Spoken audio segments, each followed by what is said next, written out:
Hello, നമുക്ക് ചപ്പാത്തിക്ക് അപ്പത്തിനൊപ്പം കഴിക്കാൻ പറ്റിയ ഒരു ഉള്ളിവയറ്റി ഇതുണ്ടാക്കി നോക്കിയാലോ. അതിനാവശ്യമായിട്ട് ഒരു പാനിലോട്ട് കുറച്ച് എണ്ണ ഒഴിച്ച് അത് ചൂടാവുമ്പോൾ ചെറുതായി കനം കുറഞ്ഞ് അരിഞ്ഞ് വെച്ചിരിക്കുന്ന സവാള 2 1/4 ടീസ്പൂൺ ഉപ്പ്, പിന്നെ 2 തണ്ട് കറിവേപ്പിലയും കൂടെ ഒന്ന് ചേർത്ത് ഇതുപോലെ ബ്രൗൺ കളർ ആവുന്നത് വരെ ഒന്ന് നന്നായിട്ടൊന്ന് ഇളക്കി കൊടുക്കുക.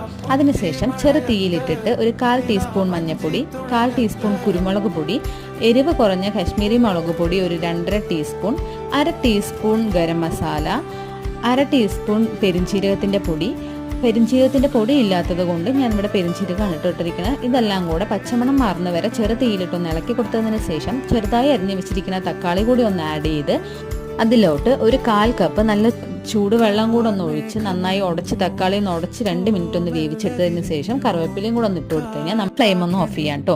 നമുക്കിതിൽ മുട്ട ഉണ്ടെന്നുണ്ടെങ്കിൽ മുട്ട കൂടെ ചേർത്ത് കൊടുത്തു കഴിഞ്ഞാൽ അത് അടിപൊളി ഒരു എഗ് റോസ്റ്റ് ആണ്. ഇല്ലെങ്കിലും കഴിക്കാൻ അടിപൊളിയാണ് കേട്ടോ. ഇഷ്ടമായെങ്കിൽ ലൈക്ക് ചെയ്യുക, ഷെയർ ചെയ്യുക, സബ്സ്ക്രൈബ് ചെയ്യുക. താങ്ക്